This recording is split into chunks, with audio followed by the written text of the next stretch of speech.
Okay, welcome everybody. My name is Dr. Arpana Vania. I'm the academic coordinator here at the West Coast Metabolomics Center. And today we have speaker Dr.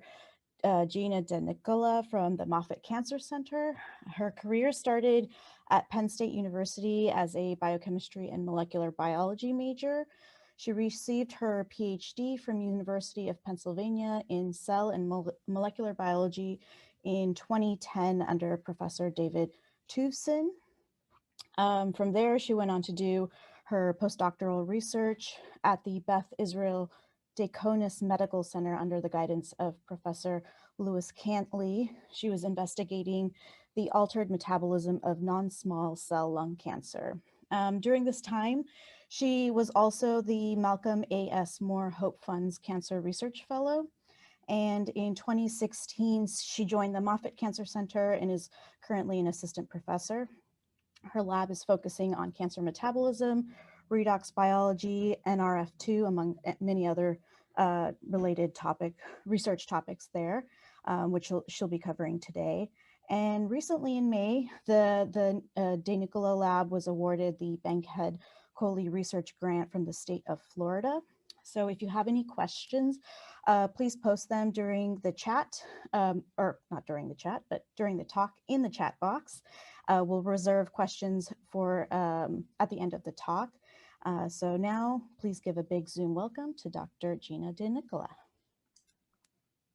Thank you, Arpana. I'm very happy to be here. Thank you all for attending. I'm going to share my screen now.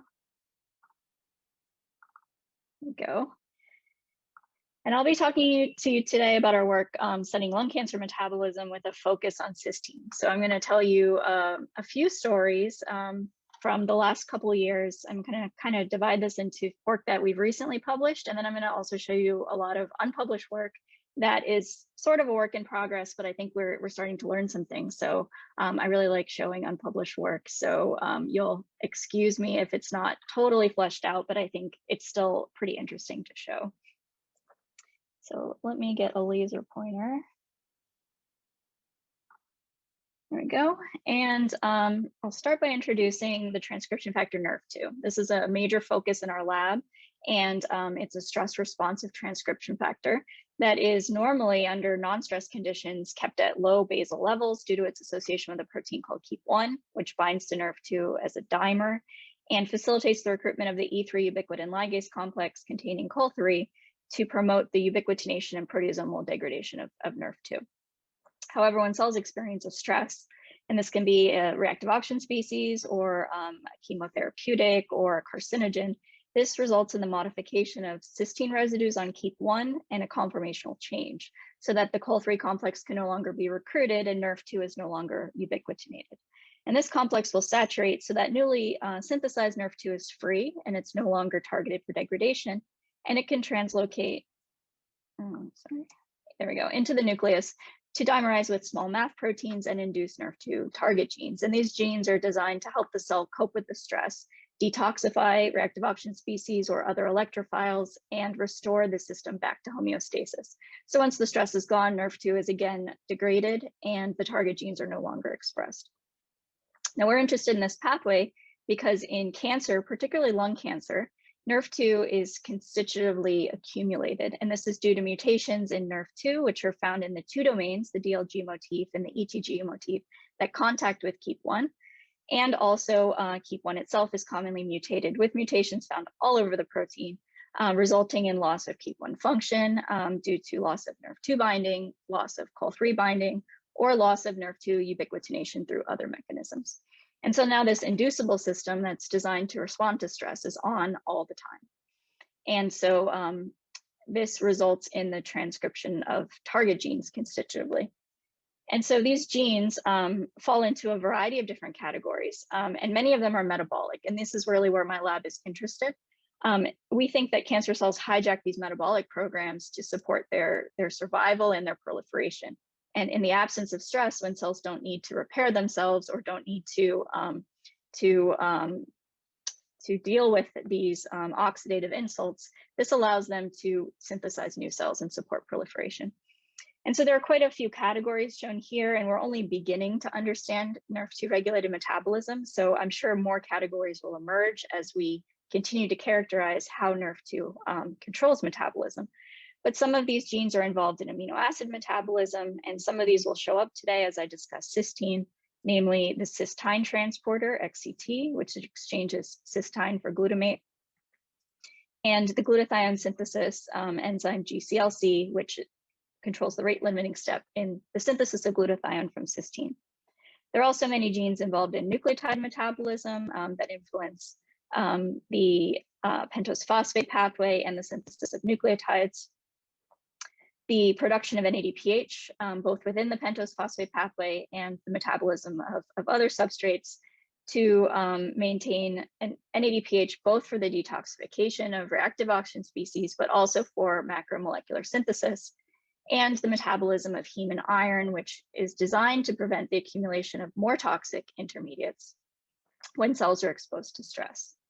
In some tissues, it's reported that Nerf2 actually represses lipid metabolism to preserve NADPH for the detoxification of reactive molecules. However, whether this occurs in cancer is not really well understood, and how this may actually antagonize potentially the proliferation of cells also needs further investigation.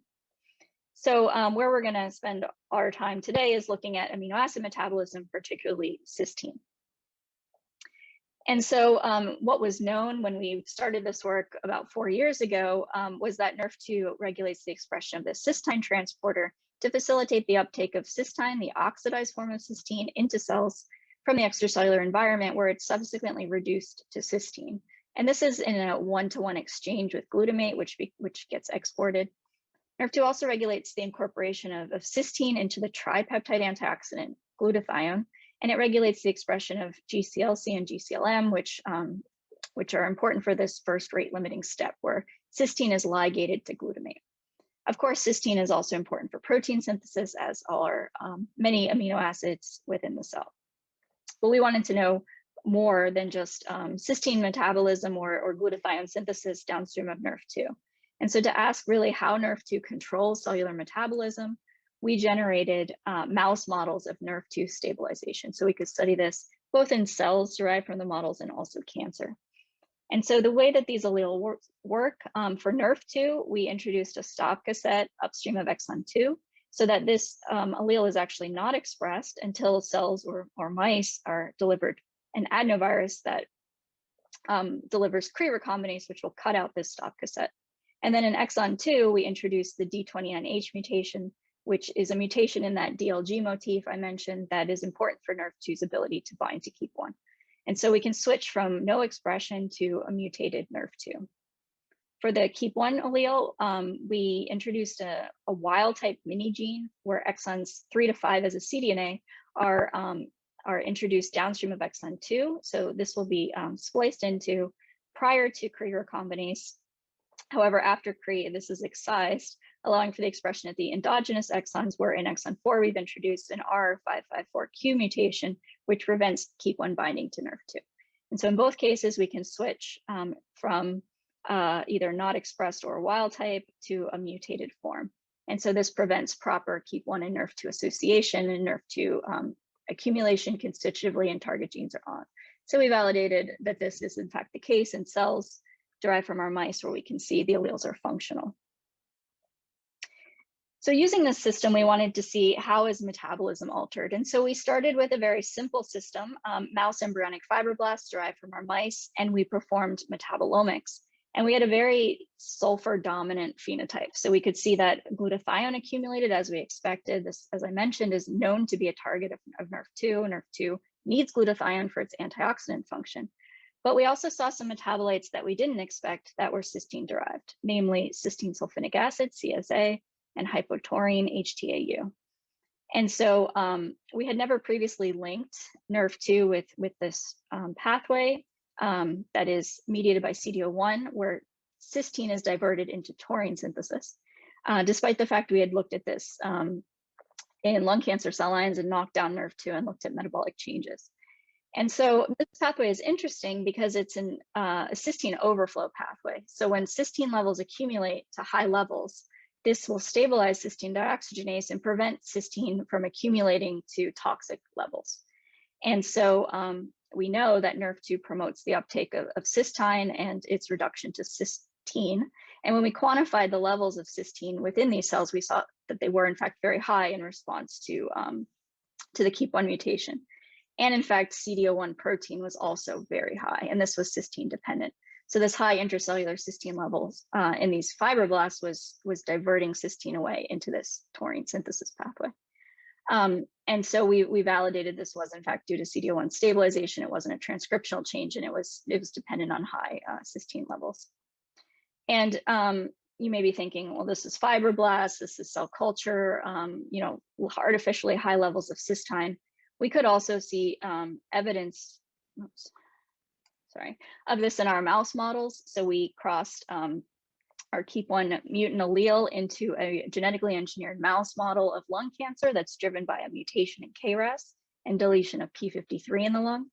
And we can see a dose-dependent increase in Nerf2 activity within these tumors by staining for the Nerf2 target NQ1, which is a very reliable readout of Nerf2 activity in tissues. And so we see with heterozygous mutation of KEAP1, we get some increase in Nerf2 activity and NQ1 staining, but it's really with the homozygous state that we have very strong staining and high activity. And so we could stain by immunohistochemistry for CD01, and we see a very similar thing with slight increase with the heterozygous state, but it's more with the homozygous state that we can see in these tumors, which are marked with T, that there's strong CD01 staining. And B is bronchioles. These were a nice internal control for us because for some reason bronchioles have a lot of CD01. We still to this day don't really know why, but it's an interesting observation. And we also looked at by metabolomics. In this case, it was our Nerf2 mutant model, but same background, KRAS mutant, p53 deficient. And we could see accumulation of glutathione and hypotaurine within the tumors there as well. So also in vivo, within the context of a lung tumor, we can see that CD01 is being stabilized. But when we started looking at patient samples, we saw something very different. So when we looked in the TCGA and we looked at lung cancer compared to normal lung, whether it was KEAP1 mutant or wild type, we saw that CD01 mRNA expression was actually a lot lower. And this was because the CD01 promoter was methylated. So it was slightly higher levels of methylation if KEAP1 was mutated, but across the board, across lung tumors, CD01 was very frequently methylated. And when we looked in cell lines, this was also the case. We saw CD01 was rarely expressed in cell lines. We only found one cell line where we could detect CD01 protein. And so this told us that CD01 potentially was an antagonistic pathway that was being selected against during tumor evolution. And so this is published in 2019. So I'm just going to summarize what we found mechanistically so that I have more time to tell you about other stories. But it turns out that when CD01 is entering the taurine synthesis pathway in lung cancer cell lines are not very good at making taurine. They start accumulating a lot of the upstream intermediates like cysteine sulfonic acid and start transaminating it to produce a toxic metabolite, sulfite. And so this is really detrimental to the proliferation and the viability of these lung cancer cell lines. And they also spend a lot of NADPH trying to replenish the cysteine pool. And so this also is antagonistic to their proliferation. And so by silencing CD01, this allows them to dedicate cysteine only to beneficial processes like glutathione synthesis, and also conserve NADPH for pro-proliferative processes. And so from this study, we learned a few things.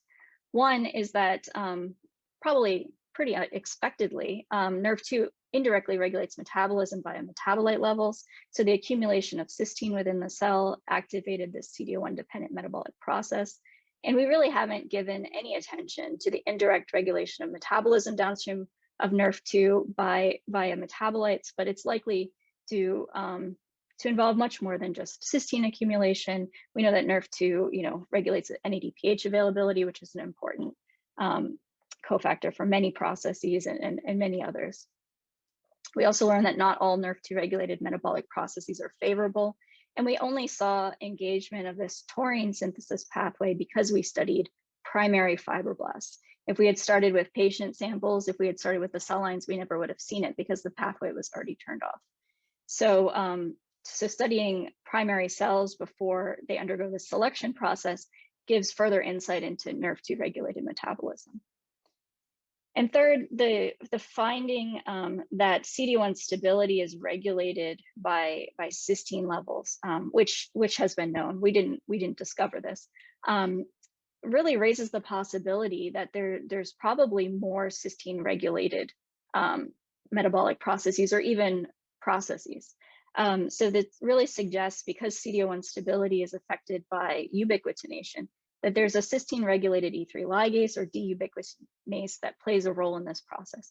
We don't know what it is, but I think that it has the potential to affect other enzymes or other proteins within the cell that might control, more of a general cysteine responsive program. And so I think this is something interesting that we are interested to pursue in more detail. So now we've added the taurine synthesis pathway downstream of Nerf2, which is engaged by a stabilization because of high intracellular cysteine. And in lung cancer cells, we know that CD01 is methylated and these intermediates in the pathway disappear, but taurine doesn't. So we know that in our lung cancer cell lines, when we that don't express CD01, restoring CD01 expression affects everything in between, but doesn't really affect taurine levels. And that's because when we grow the cells in media with serum, taurine availability is influenced by the serum availability of taurine. And taurine enters the cell via transporters. Within the body, the liver is really responsible for producing taurine to distribute via the circulation to other tissues. And so in the lung cancer cells, that's probably also what's happening. But we found, interestingly, really by accident, that taurine still plays an important role in cysteine metabolism by affecting something downstream here related to cysteine incorporation into glutathione. And so now I'm getting more into our unpublished work and our preliminary studies, and I'm going to explain how we got there. So this project really came about as we were trying to find a way to model in vivo metabolism more accurately in cell culture. And so I had shown you that we had these metabolic changes in our mouse models that were Nerf2 mutant compared to wild type. And this was part of a study where we were also profiling patient tumors that were Nerf2 keep 1 mutant versus wild type. And we found a lot of similarities, some of which included glutathione and cysteine glycine and some other sulfur metabolites. But we can only get a snapshot of metabolism when we study tissue. And we really wanted a system where we could do more kinetic studies, also do starvation and things like that. And so we started putting our mouse tumors into organoid culture with the goal of eventually putting patient tumors in organoid culture too, and having a system that we could manipulate better. So our dominant phenotypes here were really a depletion in glutamate-derived metabolites, which we think comes as a consequence of XCT activity where glutamate is exported and becomes limiting. And Felis Papagiannakopoulos has published on this, where he shows that is the case, and cells with Nerf2 and keep 1 mutations become sensitive to glutamate deprivation, glutaminase inhibition. And we had accumulation of some sulfur-containing metabolites, glutathione, cysteine glycine, and hypotaurine. But when these organoids were then profiled, we found that we could see the decrease in some of these glutamate-derived metabolites like alanine and aspartate, but we could no longer see an increase in the sulfur-containing metabolites, glutathione, cysteine glycine, hypotaurine. So we thought something is different about this culture system, and there's probably many things different about this culture system. But we chose to focus on nutrient availability as one potential explanation. So organoids are typically grown in a media called advanced DMMF12. There have been many culture systems described for organoids, but typically they rely on this type of media. And this is optimized for serum reduction. Typically organoids are given excess growth factors, and serum is removed from the culture system to have it be more defined. And it contains a variety of different metabolites that are added in, particularly an albumax, which provides lipids in the absence of serum, and transferrin to provide iron, and a couple other things as well.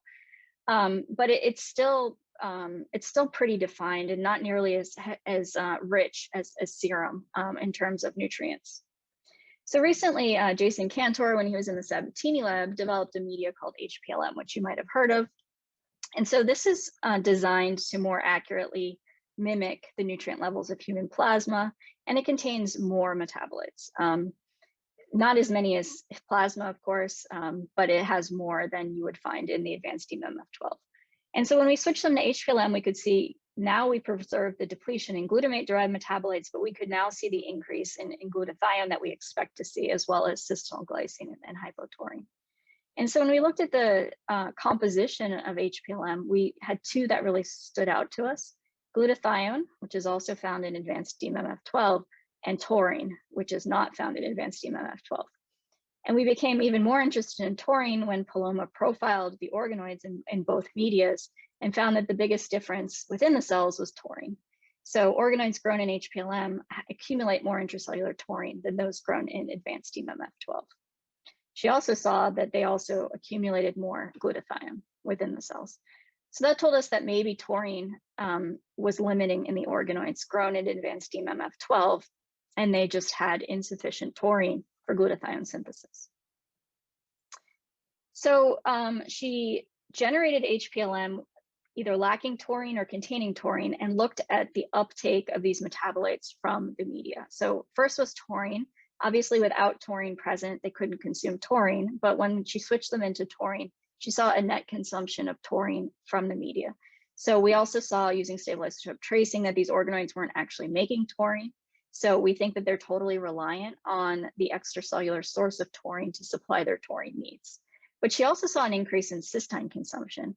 And we thought that this may actually be explaining why there's a change in glutathione synthesis. So we know that Nerf2 regulates XCT, and this is the transporter responsible for cysteine uptake.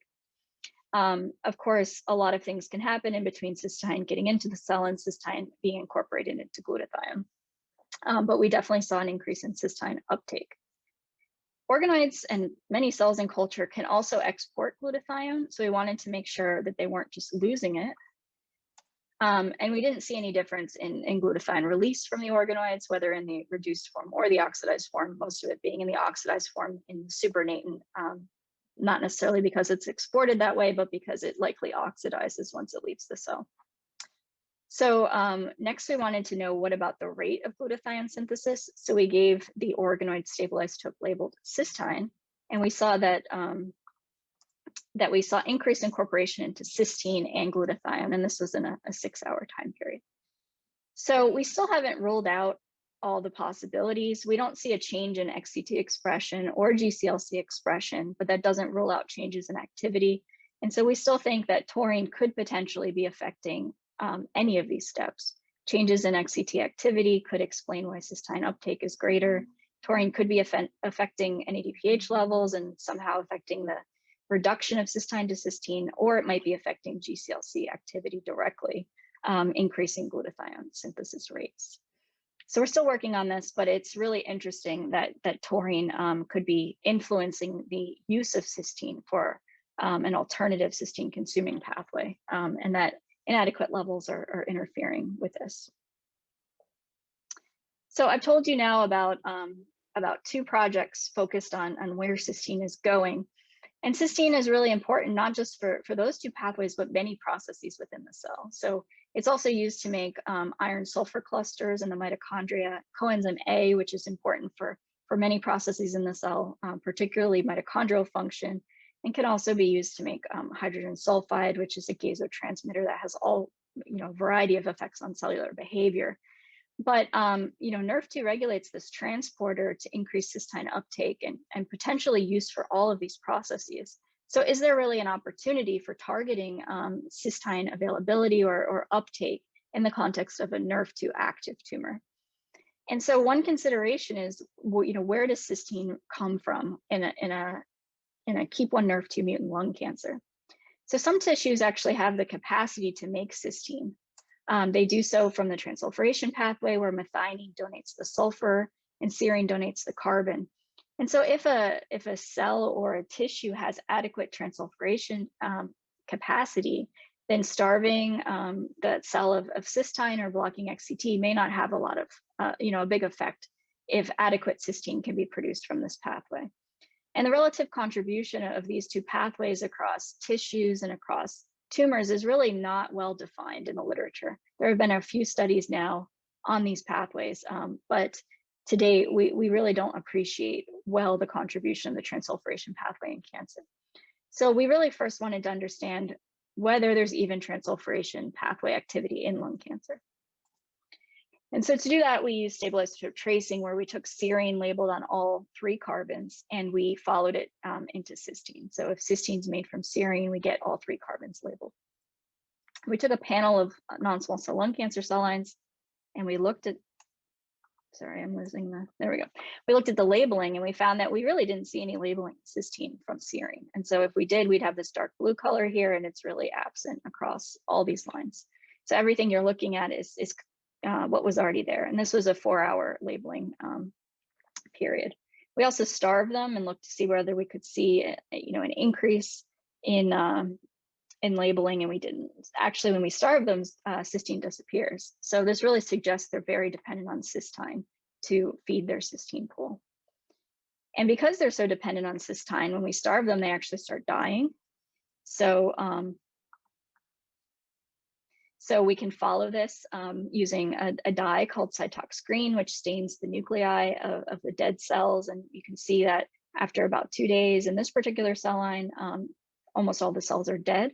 And this is ferroptotic cell death. It can be blocked with 2 different ferroptosis inhibitors. One is a lipid antioxidant, so this scavenges lipid peroxides, and the other is an iron chelator. And so despite the fact that cysteine starvation really depletes the cysteine pool across all of these cell lines within 4 hours, the degree of cell death across this panel is really quite heterogeneous. So some cell lines have quite a lot of death, very rapid onset, very early. Some cell lines are quite resistant even out to 3 days. So this death is not explained by the intracellular cysteine pool. So we wanted to look for a mechanism that could potentially explain these differences. So this was published just a couple months ago. So I'm going to give you the highlights, and then if you're interested, you can look in more detail. So ferroptosis is a complicated and becoming more complicated every day, because I feel like there's a new paper every week. But it's a complicated cell death mechanism that's influenced by many different metabolic pathways. One of which is cysteine metabolism. So cysteine is taken up, it's incorporated into glutathione, which helps to metabolize reactive oxygen species. It helps prevent oxidation of lipids. It's also used by this enzyme GPX4, which is a glutathione peroxide metabolic enzyme that helps metabolize lipid peroxides and prevent ferroptotic cell death. But we knew that cysteine levels weren't actually different across this panel, and glutathione synthesis was universally inhibited, and I'll come back to that later. But there are other metabolic pathways like the mevalonate pathway that affects parallel anti-ferroptotic pathways like FSP1, which also metabolizes lipid peroxides. So nothing that was known at the time could really explain what we were seeing. So I wanted to look for other potential mechanisms. And so we performed a non-targeted metabolomics experiment comparing cells in cysteine replete conditions to cysteine starved conditions. And most metabolites decreased in abundance. So we were really shutting off metabolism under these starvation conditions. And so it's not surprising that a lot of things went down. But we had this cluster of metabolites here that accumulated. And we putatively identified them and then validated with authentic standards and found that they're all similar in their identity. These were gamma glutamyl dipeptides and tripeptides. So they all contained a gamma glutamyl group followed by 1 or 2 amino acids. And when we look at the ones that have 2 amino acids, they are very familiar to us. So glutathione has gamma glutamate, cysteine, glycine. And these ones are all gamma glutamate, alanine glycine, gamma glutamyl, 2-aminobutyryl glycine. And so we know that under these conditions, glutathione goes down, but these were all going up. And so this was kind of interesting and surprising to us. And what was known at the time is that gamma glutamyl amino acids are generated by an enzyme called GGT from glutathione. So this is a canonical pathway where glutathione will be metabolized by GGT to make gamma glutamyl amino acids. what we found instead, to summarize a bunch of work, is that these were actually made instead by GCLC. And so they weren't coming from glutathione. We did stable isotope tracing and showed that it was actually, it wasn't glutathione. We also did knockouts to show that if we knocked out these enzymes, that we didn't make the gamma glutamyl amino acids. These are made because in the absence of cysteine, GCLC will start ligating glutamate onto other amino acids that are similar in size to cysteine. And so we found this non-canonical function of GCLC. And we found this is also protective against ferroptosis. And so this has nothing to do with glutathione. So this is the canonical pathway. So GCLC will ligate cysteine with glutamate to make gamma glutamyl cysteine, and then glycine comes in.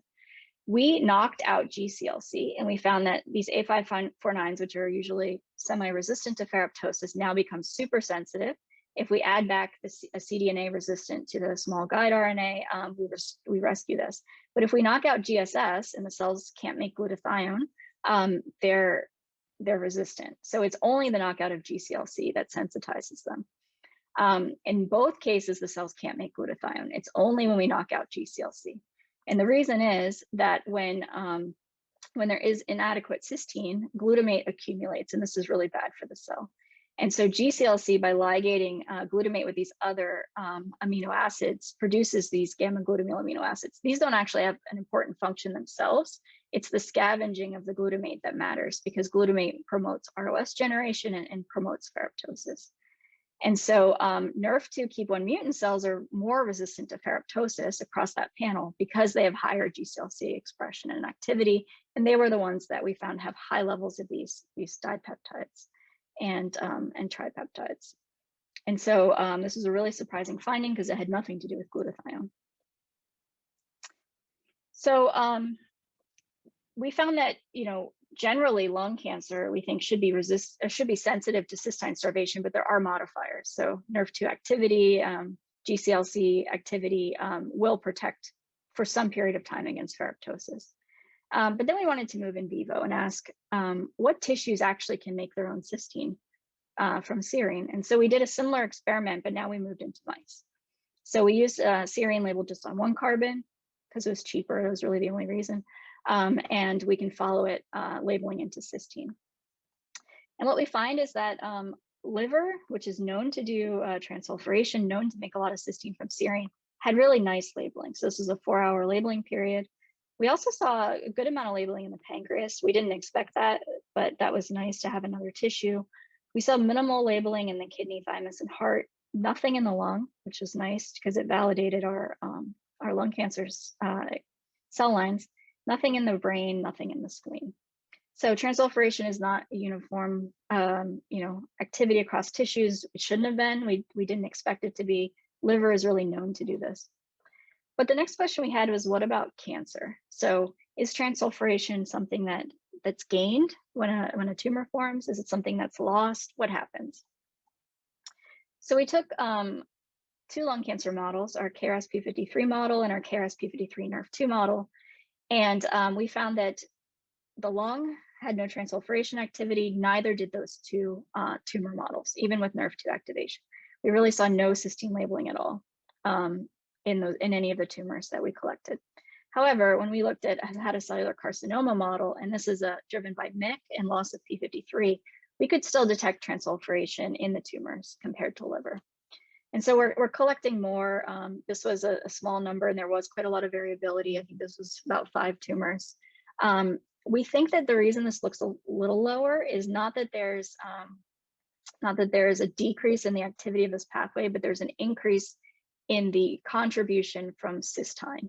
And so now we're doing tracing with stable isotope labeled cysteine across all of these tissues, all of these tumor types, and we're also introducing a pancreatic cancer model and melanoma, which we don't have melanocytes for comparison, but we did have mice from our collaborators. So we really want to look across, many different tumor types to see where does cysteine come from, and also where is cysteine going? Is there a difference between normal and tumor types as well? Okay, final story. we were also interested in how the different cellular compartments respond to starvation. So everything I've told you about so far happens in the cytosol. So cysteine comes in as reduced to cysteine, and taurine synthesis happens in the cytosol, glutathione synthesis happens in the cytosol. But there are some processes that require cysteine to be present in the mitochondria. There is mitochondrial specific protein synthesis. Iron sulfur cluster synthesis requires cysteine in the mitochondria. And then hydrogen sulfide can be made both in the cytosol and the mitochondria. So I'm going to focus now on iron sulfur clusters and what happens to mitochondrial function in response to cysteine starvation. So this is data that matches up with our cysteine synthesis data. So when we did the serine tracing, we had labeling in cysteine. We also looked at glutathione. And because of the way we designed this, we not only got cysteine labeled on 3 carbons, we got glycine labeled on 2 carbons. And both of these can be incorporated into glutathione. And so we didn't really get much cysteine incorporated into glutathione because we didn't get much cysteine labeled. So this dark blue here, as you see, is minimal. But we did get glycine produced. So that's this gray bar here. And the amount of glycine incorporated into glutathione in this 4-hour time period is dramatically reduced upon cysteine starvation. So the reduction in intracellular cysteine upon starvation really impairs glutathione synthesis. And this is true across all of these lines. So, and this is only more pronounced as time goes on. So this was 4 hours, but as we go longer, glutathione disappears. So after 24 hours, there's no glutathione anymore in detectable levels in these cell lines. So that's a cytosolic process. What happens to the mitochondria? Well, it looks very different. So we can follow mitochondrial respiration. So in the mitochondria, there's an enzyme called NFS1, which takes the sulfur from cysteine and is used to generate iron sulfur clusters, and these can maintain mitochondrial function. And so, so when we monitor oxygen consumption, as a readout of electron transport chain functionality, which really requires these iron sulfur clusters, we never really see a difference. You know, you can see some cell lines, maybe it goes down, others it goes up. But across the panel, there's really no decrease in mitochondrial function. And we've looked, this is 24 hours, we've looked 48 hours. We've also looked at other iron sulfur cluster dependent processes, even ones where the clusters turn over quite rapidly, and we don't really see a change. So cytosol is affected quickly, mitochondria are really not. And so this suggests that maybe there is a source of cysteine within the mitochondria that's maintained. And so Nate in my lab has been focusing on an enzyme called CHAC1. So CHAC1 degrades glutathione. So it has the potential to generate glycine, glutamate, and cysteine from glutathione. And unlike the cytosol, the mitochondrial glutathione pool is very stable. So mitochondria don't make glutathione, they import it from the cytosol, and it turns over very slowly in the mitochondria. So it has the potential to serve as a cysteine reservoir for mitochondrial function. And what Nate has found is that CHAC1 does localize to the mitochondria. The amount in the mitochondria is very variable across cell lines. So in H2009s, it's predominantly mitochondrial, but in H1299s, it's predominantly cytosolic. But in all the cell lines he's looked at, he can detect at least some in the mitochondria. What we're more excited about is the fact that it seems to localize to the mitochondria in response to starvation. So CHAC1 is one of the most highly induced genes in response to cysteine starvation or XCT inhibition in prior studies, particularly from Scott Dixon, who studies ferroptosis. And Nate sees that when he collects mitochondrial extracts and he starves the cells for of cysteine for 20 hours, you can see that CHAC1 accumulates in the mitochondria. It does not accumulate in the cytosol. This seems to be mitochondrial specific. So we didn't see a difference in mitochondrial iron sulfur cluster enzyme activity upon starvation. That's the dark blue here. Electron transport seems to be the same. Aconitase, which is an iron sulfur cluster dependent enzyme in the mitochondria, is the same. But when he knocks out CHAC1, now we can see a reduction. So taking away potentially the source of cysteine does now lead to a decline in mitochondrial iron sulfur cluster dependent function. So another piece of evidence that potentially CHAC1 is supplying cysteine. Whether mitochondrial function is pro survival or not has been kind of a question in response, in the ferroptosis field.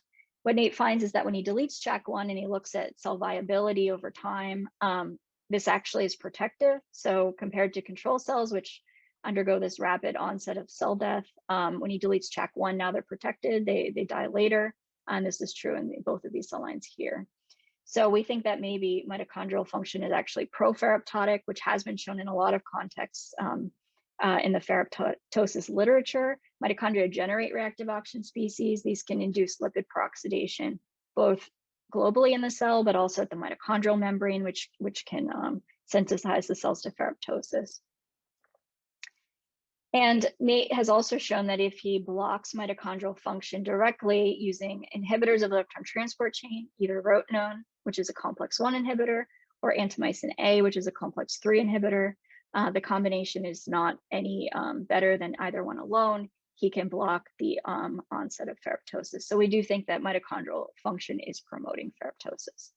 So what's missing here is an assay to really show that glutathione is contributing to the mitochondrial cysteine pool. We're working on it. We don't have that piece of data, but I think that's going to be essential to show that that is in fact what's going on. So I showed you a lot of data about cysteine, and I think my timing was pretty good because I wanted to leave a lot of time for questions. But I'm going to summarize everything I talked to you about today. So we think nutrient availability is definitely a key mediator of metabolic pathway activity. So we found that excess cysteine stabilizes CD01 to activate taurine synthesis in response to Nerf2 activation. Inadequate cysteine limits glutathione synthesis. We've known this for a long time about how glutathione synthesis is regulated. But what we've newly found is that inadequate taurine also seems to limit glutathione synthesis. We think the tissue of origin confers metabolite dependence. This is, adding to the body of literature that has shown this in the field. We found that lung tissues and tumors seem to be dependent on exogenous cysteine. The effects of starvation, of course, being modified by other factors like Nerf2 activation. We found that not all Nerf2 regulated metabolism is favorable. Some of it is. But Nerf2 activation confers metabolic vulnerabilities. Previous work in this field from Thalis Papagiannakopoulos has found that Nerf2 activation confers a vulnerability to glutamate limitation. We've now found that Nerf2 activation confers a metabolic liability due to CD01 stabilization. But Nerf2 activation is also protective against nutrient limitation in the form of cysteine starvation. Subcellular compartments appear to respond differently to nutrient limitation. So the mitochondria are protected from cysteine starvation via CHAC1. We think that CHAC1 is actually supplying them with cysteine, and we're working on showing that more directly. And context, everything we do, we think there's clearly context for. Metabolic enzymes are playing context-dependent roles in cancer.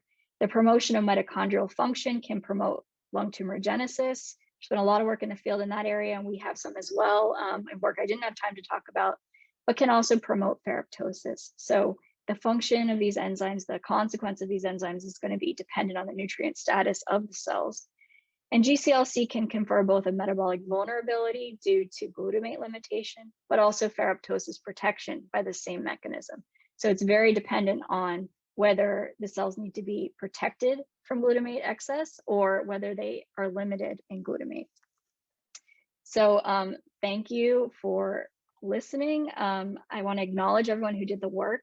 I showed you a bunch of projects done by Amy, Paloma, Yunpyo, and Nate, and with contribution from former lab members Jill and Guohui, together with our collaborators, both at Moffitt and external. And I'd like to acknowledge funding sources. And the final thing I want to do is put in a shameless plug. We have a PO1 grant to study lung cancer metabolism, and we're recruiting a research scientist to work not just with our lab, but with the other projects in the PO1. So if there are any postdocs who are looking for a research scientist position, who love metabolomics and cancer metabolism, please email me for more information. Thank you so much, Professor DeNicola. That was excellent. There. Yeah, excellent. Thank you so much. Bravo. Really loved it. We learned a lot about cysteine. by our tradition, Arpana Vania now steers the discussion to some extent. I see that there's not many questions in the chat. Arpana, you can always call on me. I have lots of questions. Great, great. Thank you, Dr. DeNicola, for a wonderful talk. Really outlined a lot of important information and highlighting the work that your lab has done so far. Thanks for sharing a lot of the unpublished work that you're working on. A few questions in the chat. I also see someone's raised their hand, so we'll get to you in a bit. Going back to cysteine metabolism, someone wanted to know about the synthesis of cysteine through transsulfuration pathway, and I wanted to add to that and ask if you've investigated this. Can I ask for clarification about synthesis of cysteine through transsulfuration in what context? Sure. If Ralph Green, you can unmute yourself. I think I'm unmuted. Do you hear me? Yes, we hear you. Yes. So yeah, I raised this question, Dr. DeNicola, before you brought in the other pathway, the transsulfuration pathway. You enumerated all other roads leading to cysteine, but not that. But then you did mention that. And of course, there are many facets to this. So if I may, there are a number of intertwined questions here. First of all, as you pointed out, there's going to be differences between different tissues, and critically, the amount of cysteine synthesis through those pathways will be dependent on cystathionine beta synthase, which is the first enzyme in that pathway, and I believe is the rate limiting one, not the cystathionase. So that said, the question is, have you looked at differences in expression of CBS in different tissues and in different tumors? You mentioned, for example, the brain, but of course the brain is a heterogeneous tissue containing different cell types. And there is evidence that, for example, glial cells in the brain express high levels of CBS, particularly in glial tumors. So could you comment on that? And then the final part of that is, there are allosteric regulators that will affect CBS synthesis and expression. And so one of the major ones is S-adenosylmethionine, which is of course potent in the methylation pathways. You did mention the epigenetic silencing. Can you comment on levels of SAM and how they may feed back on CBS expression, so that there's a kind of give and take between those two pathways? So I will start with the question about CBS expression across tissues. We have looked. The liver by far has the most CBS and CSE, cystathionase expression by protein, by Western blot of all the tissues. I don't remember if the pancreas was next or not. I just remember that the liver had by far the most. So within the tissues, I think it's possible that protein expression of the enzymes could explain the differences we see across all the tissues. We have not yet looked at the tumors. So I think that's definitely on our to-do list. We've collected them, they're in the freezer, but we haven't run Westerns on the tumors yet. So I think that's going to be really interesting to see if we see differences. Is everything, just accounted for by expression of the enzymes, or are there other factors in play? I think you make a very good point about the brain. Right now, with everything we've done, it's just bulk tissue collected from the different tissues, but some of them are very heterogeneous and some of them are less so. The pancreas is almost all acinar cells, the liver is almost all hepatocytes, but the brain is a mixture of many things. And one thing I'm very excited to try after we complete the initial labeling studies is to try mass spec imaging to see if we can actually see labeling in some of these cysteine-derived metabolites in different cell types. I think the brain would be a nice one for that. I don't know if we're going to be able to do it, but I'm excited to try it. And then S-adenosylmethionine, I don't know. I don't think we've looked yet. I know that it's been argued that in the liver, the methylation of lipids is really what's rate limiting for the ability to make cysteine. And that's not necessarily active in other tissues outside of the liver. So, both the availability of substrates and the expression of the enzyme that does that reaction may not be present in other tissues or even tumors. But it's something that we're thinking about, but we don't really have any data on. Great, thank you. I hope that answered your question. There's another question in the chat. Did you compare the differences of metabolism levels in homozygote and heterozygote versus normal or wild type? That was a question from one of our grad students. We have not looked at the heterozygous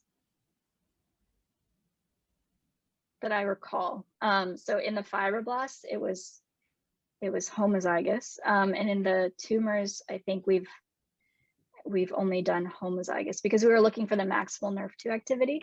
But it would be interesting to look at the heterozygous because there we only have modest Nerf2 activity. So we might get, subtle changes in metabolism in that context. Okay, great. Yeah, we haven't done it. And then with that, that's the last question in the chat. I will hand it off to Oliver to continue the discussion. Yeah, okay. Thank you so much again, Gina.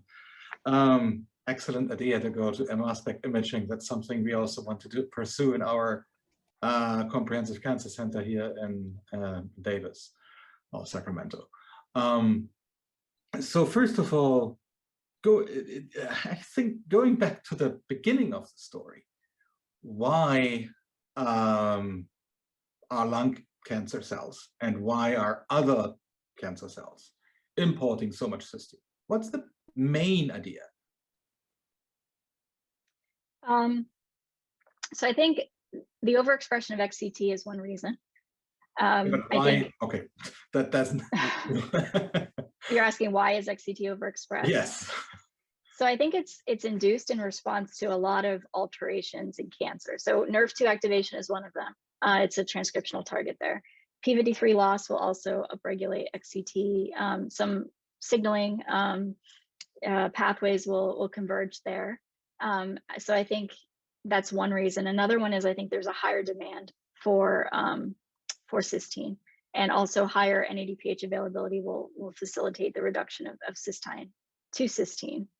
I think you also can tolerate a higher intracellular level of cysteine when you lose CDO1, or you can, I shouldn't say tolerate, you can accumulate more. And that seems to be commonly methylated across many cancer types. It's not limited to lung cancer. So I think that also could contribute.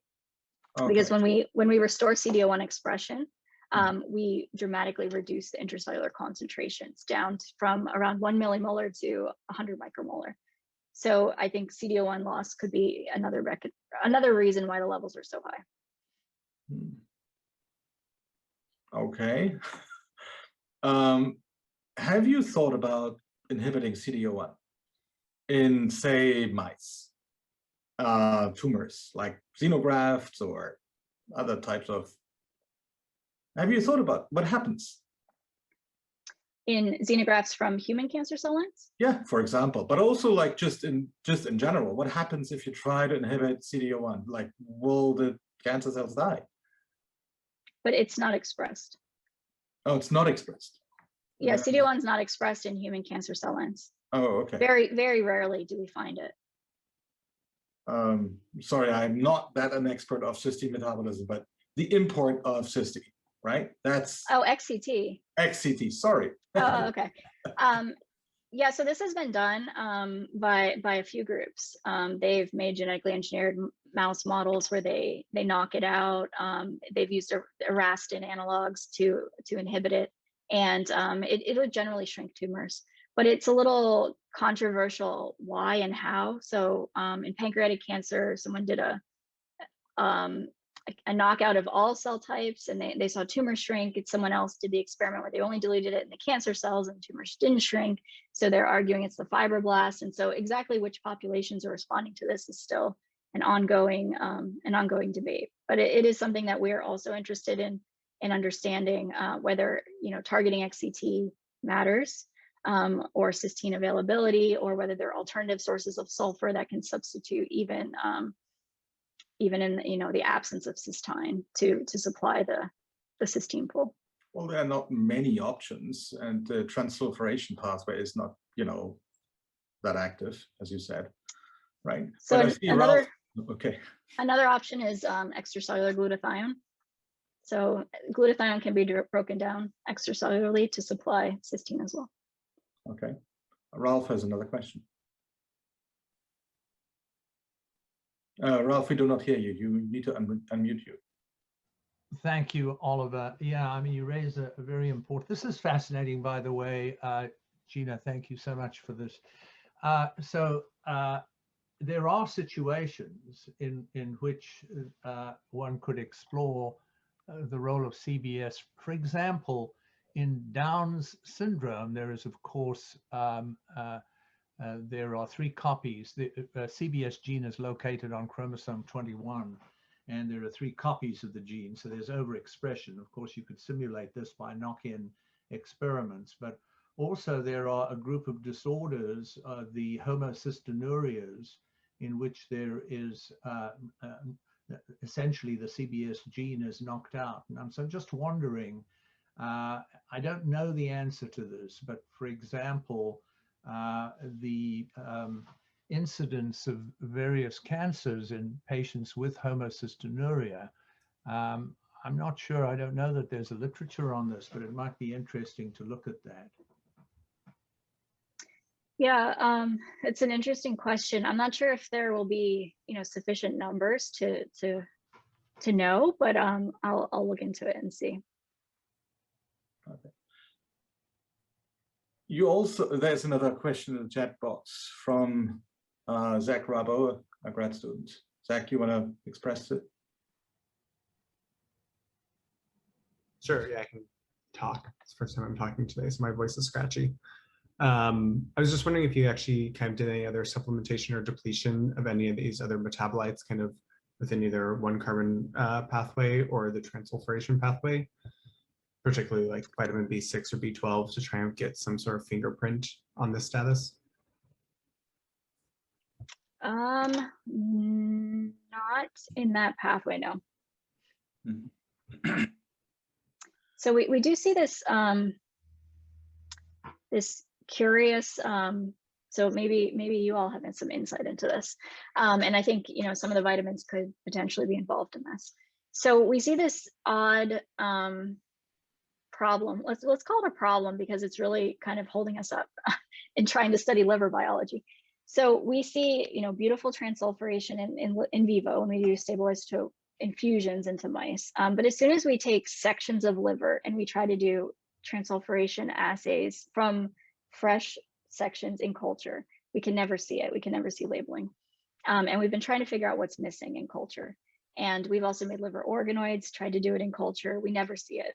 And so, some of these vitamins we think could potentially be relevant, that maybe they're, the levels aren't sufficient. It could be SAM levels. We've talked about that. We're not quite sure what's missing, but I don't know if anyone has any thoughts into what, in cell culture, what we're not accurately mimicking for transsulfuration activity in culture, even if it's, just a fresh piece of tissue put right into culture. That should already have enzymes loaded with things. Can I chip in here as well? Yeah, I think Please. Zach raises an interesting question there. In particular, pyridoxal phosphate would be of interest because it's essential for that CBS enzyme, and indeed for cystathionase. It's required for both steps in the transsulfuration pathway.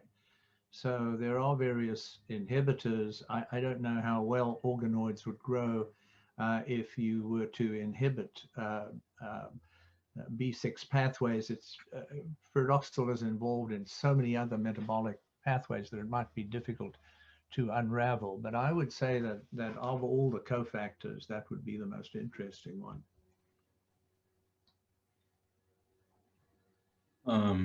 You also mentioned really that, as far as I understood, that the high cysteine levels might be involved in, keeping the lipid peroxidation in check. And have you looked at the peroxidation levels of lipids in, in your assays or in your untargeted metabolomics or so? So the only thing we've done is we've used a probe for lipid peroxides, the C11 Bodopy probe. We haven't done it by metabolomics or lipidomics rather. Okay. Now it's always hard to work in the laboratory and maintain the exact conditions, the redox conditions, in terms of oxidized and reduced thiols, right? How do you do that? That's just an experimental question. So we try to be consistent about plating densities. I think that's an important one. You know, between experiments to fix plating densities. But yes, it's certainly an issue.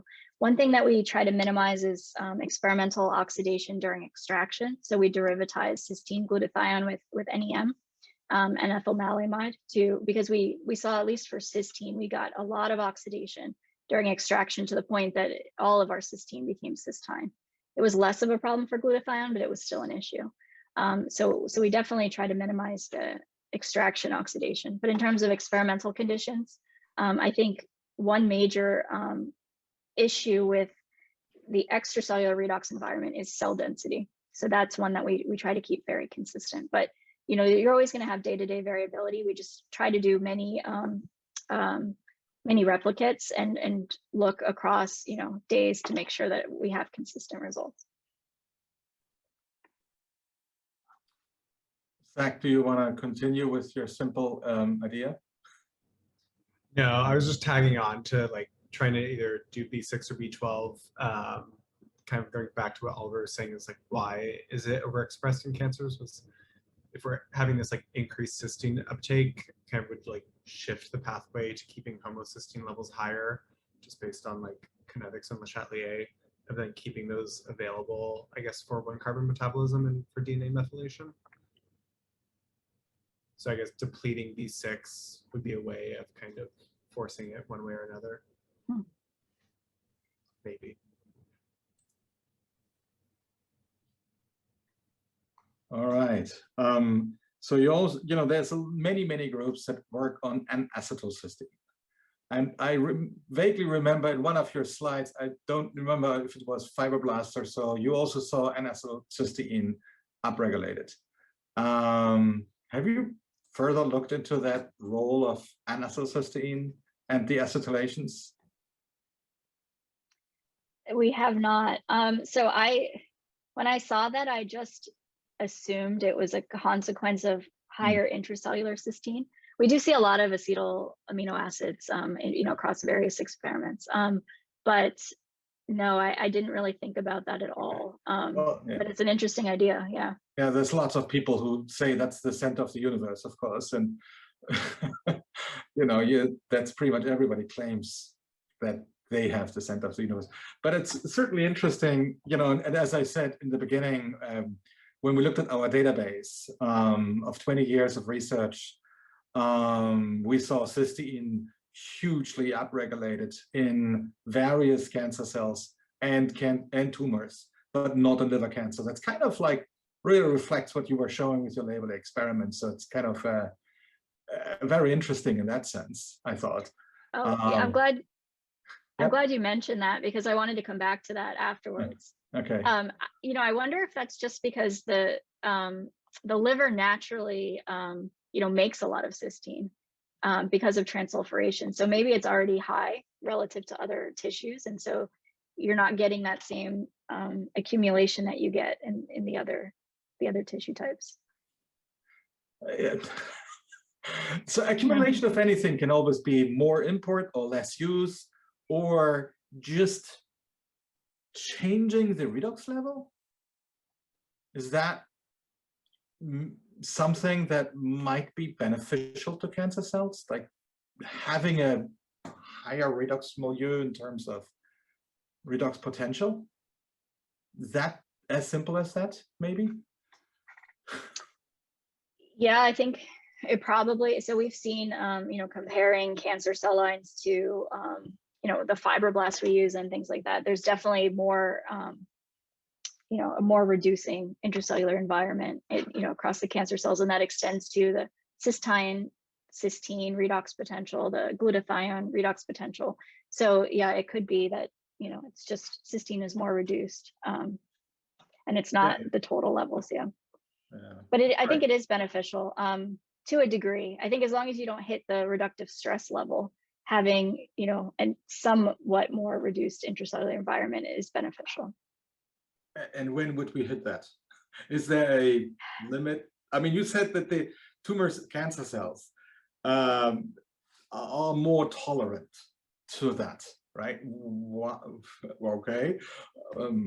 Why and how do we know, really?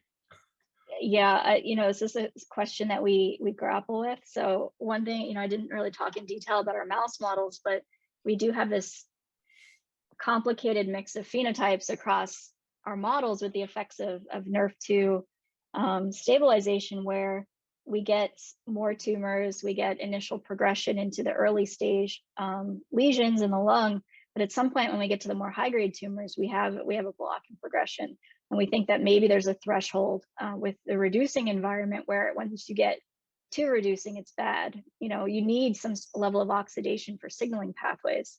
You know, you need inactivation of phosphatases locally, you need redox regulation of the cell cycle. There are all sorts of processes in the cell where you need things to be oxidized. And so if your intracellular environment is too reducing, you can have stress on the cell. And so what that level is, I think, is probably context dependent. It's going to be dependent on what you're trying to do, but it is something that we think about a lot now as we're trying to figure out what's going on in these mouse models.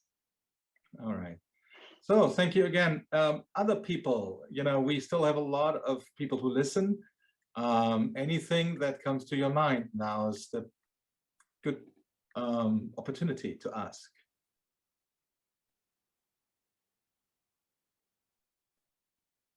All right.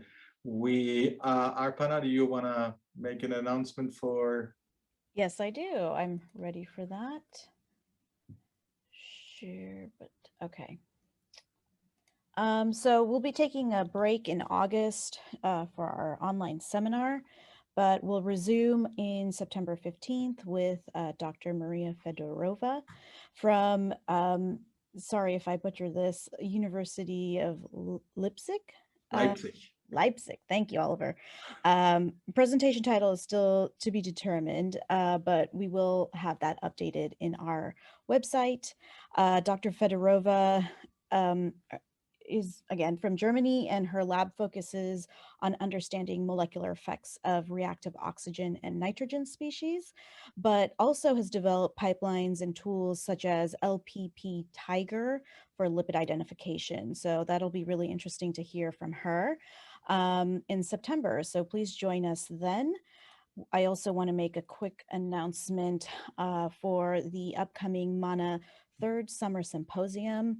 The topic is novel analytical strategies for scoring confidence in compound identification, something that is very, you know, well known in terms of being a bottleneck in metabolomics.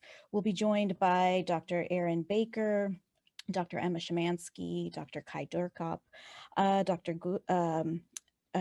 believe her name is Jenna Godzine, Christopher Broekling, Dr. Yang, and of course, Dr. Tom Metz.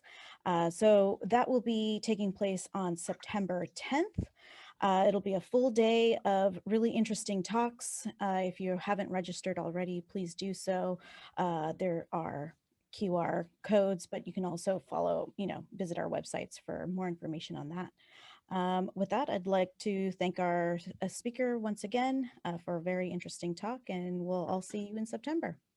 Thank you. Thanks so much. Thank you, Dr. DeNicola. Great. Thank you. Bye-bye. Thank you. Bye.